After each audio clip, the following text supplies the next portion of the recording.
तो कहानी शुरू 4 जून 1987 से होती है, जहाँ पर हम एक लड़के को देखते हैं। उसके अंदर एक शैतानी आत्मा आई हुई थी। वहाँ पर फादर, जिनका नाम गैब्रियल था, वो उस लड़के का इलाज कर रहे थे। वो आकर उस लड़के के अंदर आए हुए शैतान से पूछते हैं, तुम कौन हो? जिस पर वो कहता है कि मैं एक डीमन हूँ। फादर गैब्रियल उससे उसका नाम भी पूछते हैं, पर वो डीमन अपना नाम नहीं बताता। फादर कहते हैं कि इस लड़के का पीछा छोड़ दो, और पिक जो वो वहाँ पर लाए हुए थे कहते हैं कि अगर तुम सच में डीमन हो तो मुझे इसके अंदर जाकर दिखाओ। वो डीमन ऐसा ही करता है, उस लड़के के अंदर से निकलकर पिक के अंदर चला जाता है। ऐसा होते ही फादर गैब्रियल उस पिक को गोली मार देते हैं और डीमन भी भाग गया था, और वो लड़का भी ठीक हो जाता है जिसके अंदर पहले डीमन था। यहाँ पर ये बात तो साफ थी कि फादर गैब्रियल बहुत ही माहिर प्रीस्ट थे। इसके बाद चर्च की काउंसिल में एक मीटिंग होती है जिसमें फादर गैब्रियल को बुलाया गया था। वहाँ पर सभी फादर गैब्रियल से पूछते हैं कि 4 जून को तुमने उस लड़के का एक्सॉर्सिज्म क्यों किया, उसके अंदर से डीमन को क्यों निकाला, जबकि तुमने किसी की इजाजत भी नहीं ली थी। ये सब उसी एक्सॉर्सिज्म की बात कर रहे थे जो हमने अभी कहानी के शुरू में देखा था। फादर सबसे कहती हैं वो दरअसल कोई एक्सॉर्सिज्म नहीं था, बल्कि उस लड़के को दिमागी बीमारी थी। वो ऐसा समझ रहा था कि उसके अंदर डीमन का असर है, पर ऐसा कुछ नहीं था। यहीं पर मीटिंग में एक फादर कहती हैं कि जरूरी नहीं हर इंसान के अंदर डीमन हो। हमारे पास जो भी केसेस आते हैं वो ज्यादातर दिमागी बीमारी के बारे में होते हैं। बस कुछ ही केस ऐसे होते हैं जिनमें हमें डीमंस का सामना करना पड़ता है। यहाँ पर फादर गैब्रियल उसकी बात सुनकर गुस्से में आ गए थे। वो कहते हैं तुम आखिर चाहते क्या हो? तुम यही चाहते हो कि मैं अपने ओहदे से हट जाऊं? वो कहते हैं इस तरह की बात करके तुम सभी फादर्स की पोजीशन को खत्म करना चाहते हो। तभी यहाँ पर एक फादर गैब्रियल के केस में मरी हुई एक लड़की का जिक्र करता है। गैब्रियल को इस बात पर और ज्यादा गुस्सा आ गया था। वो इस मीटिंग को छोड़कर चले जाते हैं। इसके बाद अगले सीन में हम एक लड़की जूलिया को देखते हैं जो अपने छोटे बेटे और बेटी के साथ अमेरिका से स्पेन आ रही थी। असल में 1 साल पहले जूलिया के हस्बैंड की मौत एक कार एक्सीडेंट में हो गई, जिसमें उसका छोटा बेटा भी उस वक्त अपने डैड के साथ था। जूलिया का बेटा हेनरी उस एक्सीडेंट में तो बच गया, मगर उसके हस्बैंड की मौत हो गई। उस वक्त से हेनरी ने बोलना बंद कर दिया था। वो बोलता ही नहीं था।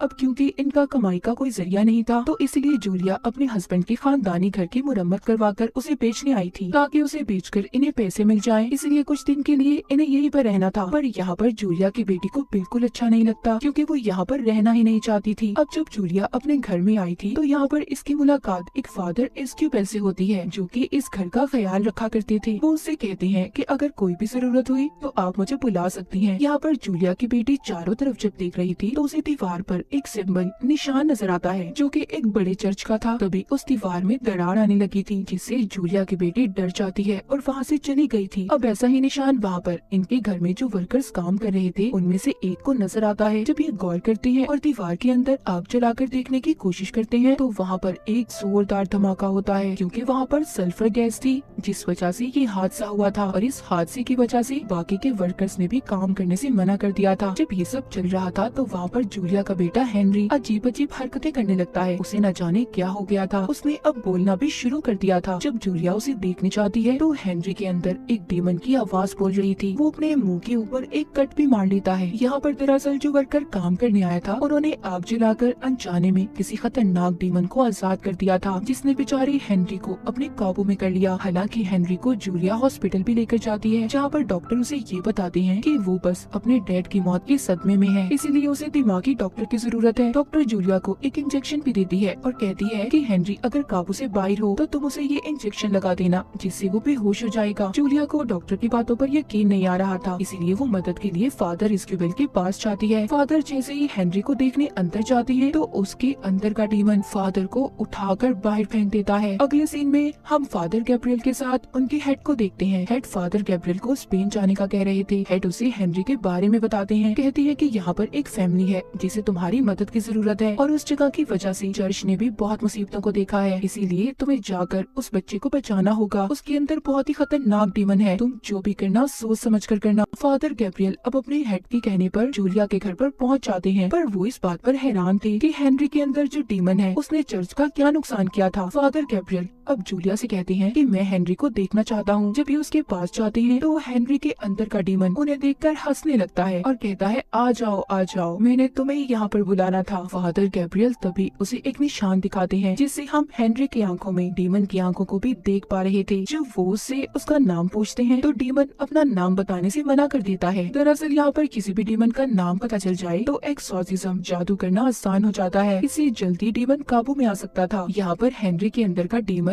गैब्रियल को डरपोक कायर बुलाता है। दरअसल गैब्रियल पहले आर्मी में था, पर एक जंग में वो लड़ाई से हट गया, मगर इस बात से गैब्रियल को कोई फर्क नहीं पड़ रहा था। तभी हेनरी अपने मुंह से एक मरा हुआ परिंदा निकालता है, जो देखकर गैब्रियल थोड़ा परेशान हो गई थी। वो बाहर आकर एस्क्यूबेल और जूलिया को बताते हैं कि हेनरी के अंदर कोई बहुत ही खतरनाक डीमन है, जो बहुत ज्यादा ताकतवर भी है। उसका एक्सॉर्सिज्म, उस पर जादू करना आसान नहीं है, और अगर हमने जल्दी कुछ न किया तो हेनरी की जान को भी खतरा हो सकता है। फादर गैब्रियल बताते हैं कि हेनरी को अपने डैड की मौत का सदमा था, जिसका फायदा डीमन ने उठाया, पर ये समझ नहीं आ रही थी कि डीमन हेनरी के अंदर आकर आखिर करना क्या चाहता था। उधर डीमन जूलिया की बेटी को भी डराता है। उसके मरे हुए डैड यानी कि जूलिया के हस्बैंड की आवाज में वो उससे फोन पर बात कर रहा था। यहाँ पर डीमन ने अपना काम करना शुरू कर दिया था। उधर एस्क्यूबेल और गैब्रियल मिलकर हेनरी का एक्सॉर्सिज्म करने की तैयारी कर रही थी। जब ये दोनों उसके पास जाते हैं तो डीमन इन्हें इनकी पिछली जिंदगी के बारे में बताता है। वो गैब्रियल से कहता है तुम्हारी वजह से एक लड़की की जान गई, और एस्क्यूबेल से कहता है कि तुम प्रीस्ट हो ना, फिर भी गलत काम करते हो। ये बात सुनकर एस्क्यूबेल हेनरी का गला दबाने लगता है। गैब्रियल उसे रोकता है, इस वजह से इनका एक्सॉर्सिज्म भी पूरा नहीं हो पाया था। अब बाहर आकर एस्क्यूबेल अपनी कहानी गैब्रियल को बताता है। कहता है कि मुझे एक लड़की से प्यार हो गया, पर वो नहीं जानती थी कि मैं एक प्रीस्ट हूँ, और हमारे बीच बहुत कुछ गलत हुआ, पर जब मुझे एहसास हुआ मैंने उसे छोड़ दिया और अपनी जिंदगी प्रीस्ट बनकर गुजारने का फैसला किया। इसलिए वो डीमन मेरी कमजोरी का फायदा उठाना चाहता है। उसे फादर गैब्रियल को अपने दिल की बात बताकर काफी अच्छा हल्का महसूस हो रहा था। अब बारी थी गैब्रियल की। वो बताते हैं कि जब जंग के दौरान मेरे सारे साथी मर गए, तब मैंने प्रीस्ट फादर बनने का फैसला किया। मेरे पास तब सबसे पहला केस एक लड़की का आया। उसको किसी डीमन ने अपने काबू में किया हुआ था,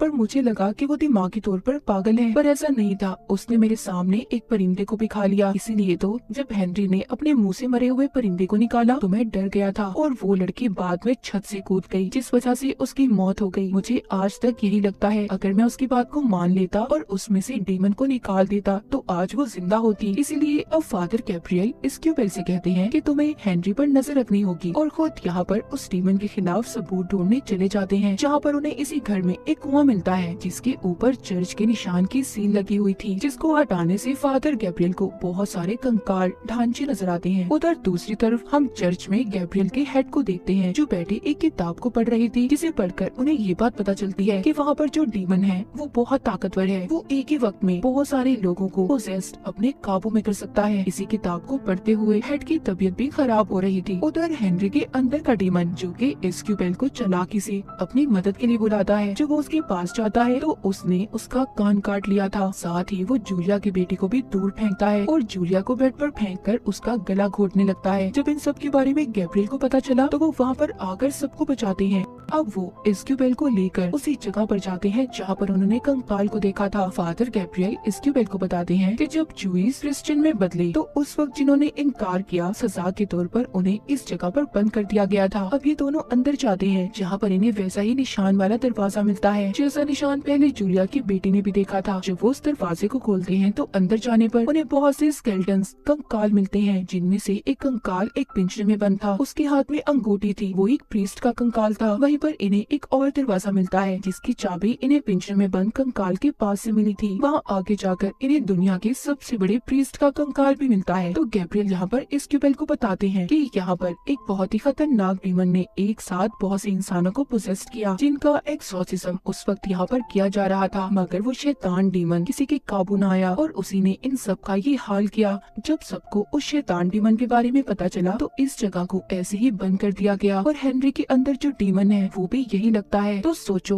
वो कितना खतरनाक होगा। मगर यहाँ पर अब वर्कर की गलती की वजह से वो दोबारा आजाद हो गया, पर वो डीमन हेनरी के अंदर सिर्फ इसलिए आया था ताकि वो फादर गैब्रियल के अंदर जाकर चर्च और गॉड के नाम पर उससे बुरे काम करवाए। इसीलिए अब वो गैब्रियल के अंदर आना चाहता था। गैब्रियल यहीं पर एक किताब पढ़ता है, जिससे उसे पता चलता है कि दुनिया में हर जगह ऐसे ही खतरनाक डीमन पाए जाते हैं, जिनमें से ये डीमन भी एक ही है, जिसका नाम भी अब गैब्रियल को पता चल गया था। जब डीमन को ये बात पता चलती है कि फादर गैब्रियल को उसका नाम पता चल गया है, तो वो तो जैसे पागल सा हो गया था। इसीलिए वो अब हेनरी की बहन को भी पोजेस करने की कोशिश करता है। जब जूलिया अपनी बेटी को बचाने आती है तो वो उसकी बेटी को दूर फेंककर अब जूलिया को मारने की कोशिश कर रहा था। तभी जल्दी से जूलिया की बेटी उस इंजेक्शन को उठाकर हेनरी को लगा देती है, जो डॉक्टर ने दिया था, जिससे वो अब बेहोश हो गया था, और इस तरह जूलिया की जान बच जाती है। तभी ये लोग हेनरी को वहाँ पर बांध देते हैं और सभी प्रेयर करके उसका एक्सॉर्सिज्म करना शुरू करते हैं। अब यहाँ पर डीमन डीमन इन्हें अपनी असली ताकत दिखाता है। वो जूलिया की बेटी को पोसेस कर लेता है, जो देखते ही देखते छत की सीलिंग पर चढ़ गई थी। वो जूलिया को मारने की भी कोशिश करता है। डीमन गैब्रियल से कहता है कि अगर तुम मेरे सामने अपने घुटने टेक दोगे तो मैं सबकी जान को छोड़ दूंगा। गैब्रियल जब सबकी जान खतरे में देखता है तो वो डीमन की बात को मान गया था, जिससे वो डीमन सबकी जान को छोड़ देता है। इस बात का फायदा उठाकर इस्क्यूबेल जूलिया और उसके बच्चों को जल्दी से यहाँ से जाने का कहता है और खुद यहीं पर रुककर फादर गैब्रियल की मदद करने का फैसला करता है। अब डीमन हेनरी को छोड़कर फादर गैब्रियल के अंदर आ गया था। फादर खुद को फांसी लगाकर अपनी जान देना चाहते थे, क्योंकि वो जानते थे कि डीमन पता नहीं उससे क्या क्या गलत काम करवाएगा, पर डीमन ऐसा नहीं करने देता। गैब्रियल को खून की उल्टी आ रही थी, इसीलिए ये अब उसी एक्सॉर्सिज्म वाली जगह पर जाकर खुद को जलाकर मारने की कोशिश करते हैं। इसी बीच इस्क्यूबेल भी वहाँ पर पहुँच गया था, जो मंत्र पढ़कर एक्सॉर्सिज्म को शुरू करता है। पर तभी उधर डीमन उसके सामने उसी लड़की को ले आता है जिससे इस्क्यूबेल प्यार करता था। वो लड़की खून में नहाई हुई थी, वो उसे मारना शुरू कर देती है। उधर दूसरी तरफ गैब्रियल के सामने भी डीमन उसी लड़की को लाकर खड़ा कर देता है, जिसकी गैब्रियल की वजह से मौत हुई थी। इस्क्यूबेल यहाँ पर उस लड़की के सर पर जब क्रॉस का निशान रखता है, जिससे उसका जिस्म फट गया था, अभी गैब्रियल को भी देता है। इस तरह वो लड़की भी गैब्रियल से दूर हो गई थी, जिसके बाद दोनों इस्क्यूबेल और गैब्रियल मिलकर एक्सॉर्सिज्म को शुरू करते हैं और उस डीमन को उन्होंने हेल यानी कि नर्क में भेज दिया था। वहीं पर गैब्रियल की हेड की तबीयत भी ठीक हो गई थी। वो अब दोनों को बुलाकर शाबाशी देते हैं। तभी वहाँ पर एक और फादर आते हैं, जो बताते हैं कि अभी भी 199 जगह ऐसी हैं जहाँ पर ये शैतानी डीमन पाए जाते हैं। तुम्हें जाकर इन्हें खत्म करना होगा। और इसी के साथ ही कहानी यहीं पर खत्म हो जाती है।